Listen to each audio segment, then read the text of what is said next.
어느 작은 마을에 하얗게 칠해진 작은 집이 있었다. 사람들은 그 집을 일용의 집이라 불렀다. 집은 오래되고 낡은 나무 판자로 지어진 2층 건물이었다. 처음 이사는 젊은 부부가 살았는데 그들은 사랑으로 가득 찬 신혼이었다. 그러나 몇 달이 지나자 이상한 일들이 일어나기 시작했다. 첫 번째 징조는 집안의 온도가 갑자기 떨어지는 것이었다. 한여름인데도 불구하고 저녁이 되면 거실은 얼음처럼 차가워졌다. 이들은 이를 단순한 에어컨 고장으로 여겼고 기술자를 불렀으나 이상은 발견되지 않았다. 그러나 온도는 밤마다 떨어졌다. 며칠 후 부부는 거실에서 이상한 소리를 듣기 시작했다. 소파에 앉아 TV를 보고 있을 때였다. 갑자기 찰칵거리는 소리가 들렸다. 마치 누군가 계단을 천천히 오르내리는 소리처럼 들렸다. 처음에는 바람 소리라고 생각했으나 소리는 매일 저녁 10시에 반복되었다. 남자는 점점 불안해졌다. 그래서 그는 문제의 근원을 찾기 위해 결심했다. 한밤중에 그는 소리가 나는 쪽으로 다가가 보기로 했다. 시간이 흘러 10시가 되고 다시 그 소리가 들리기 시작했다. 남자는 손전등을 들고 여전히 낡은 계단 쪽으로 걸어갔다. 숨죽이며 한 발짝 한 발짝 내디딜 때마다 소리는 점점 더 뚜렷하고 가까워졌다. 그러나 계단 중앙쯤에 이르렀을 때 손전등이 갑자기 꺼졌다. 그는 어둠 속에 홀로 남겨졌다. 심장이 미친 듯이 뛰기 시작했고 등에는 식은땀이 흘렀다. 그 순간 등 뒤에서 그의 이름을 부르는 여자 목소리가 들렸다. 부인은 확실히 옆 방에 있었기에 그는 매우 놀랐다. 불안감과 두려움으로 그는 돌아보지 않고 계단 아래로 뛰어내려갔다. 주방으로 달려가 불을 켜고 부인을 불렀으나 그녀는 흔적도 하지 않고 자고 있었다. 부인은 잠에서 깨어났다. 깜짝 놀라 그의 얼굴을 보았고 그는 모든 것을 이야기했다. 부인은 그를 위로하며 전기 문제일 것이라고 했지만 그야 두려움은 점점 커졌다. 상황은 점점 더 악화되었다. 부부는 많은 밤을 잠 못 이루고 보냈고 스트레스가 쌓여 작은 모든 것에도 싸움이 일어났다. 그들의 관계는 갈수록 악화되었고 점점 더 깨어진 마음의 고통을 견디기 힘들어졌다. 어느 날 부인은 친구와 상담을 하고 문제의 집에 관한 과거를 알아보기로 했다. 마을 사람들에 따르면 그 집에는 오래전 끔찍한 일이 있었다.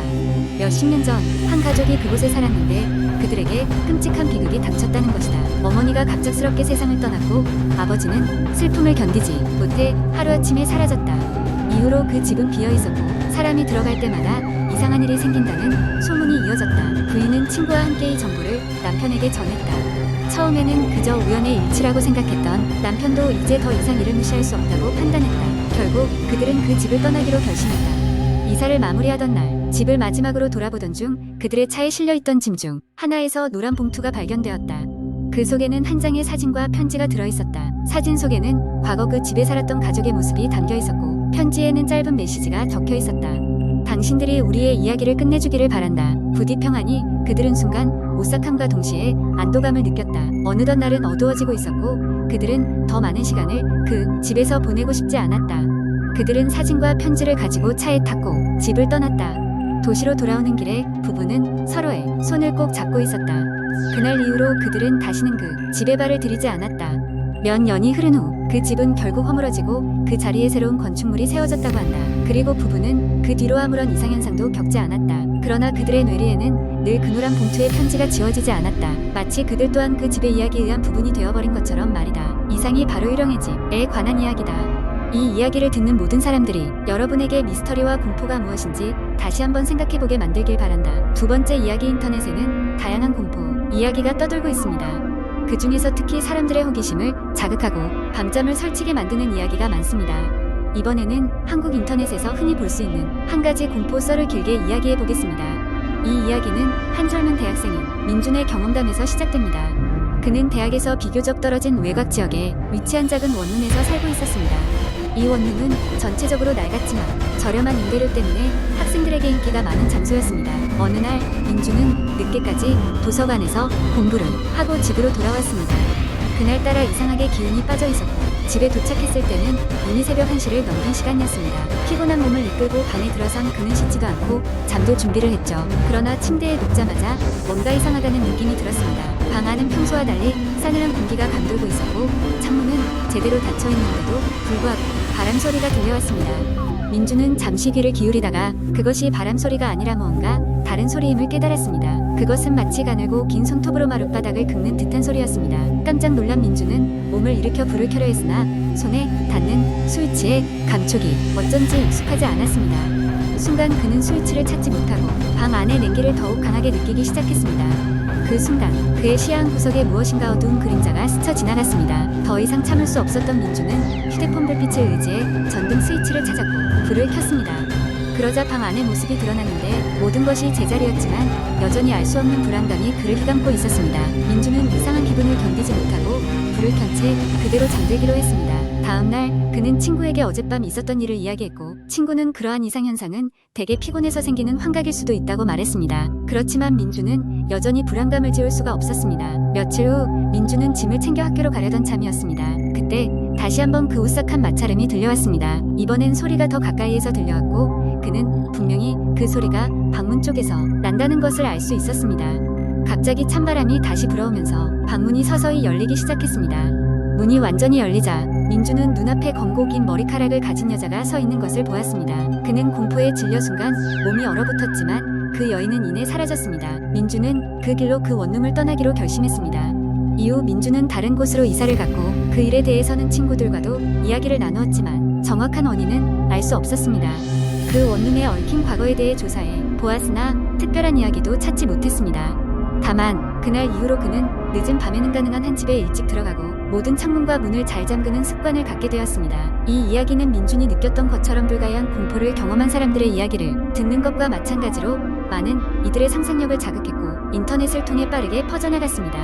지금도 가끔 그 원룸의 이야기가 인터넷 게시판에 올라오기도 하며 새로운 세대의 학생들에게 공포감을 안겨주고 있습니다. 여러분도 만약 그런 낡은 곳에 산다면 혹시 모를 불청객을 조심해야 할 것입니다. 이 이야기는 많은 사람들에게 두려움과 호기심을 동시에 불러일으킵니다.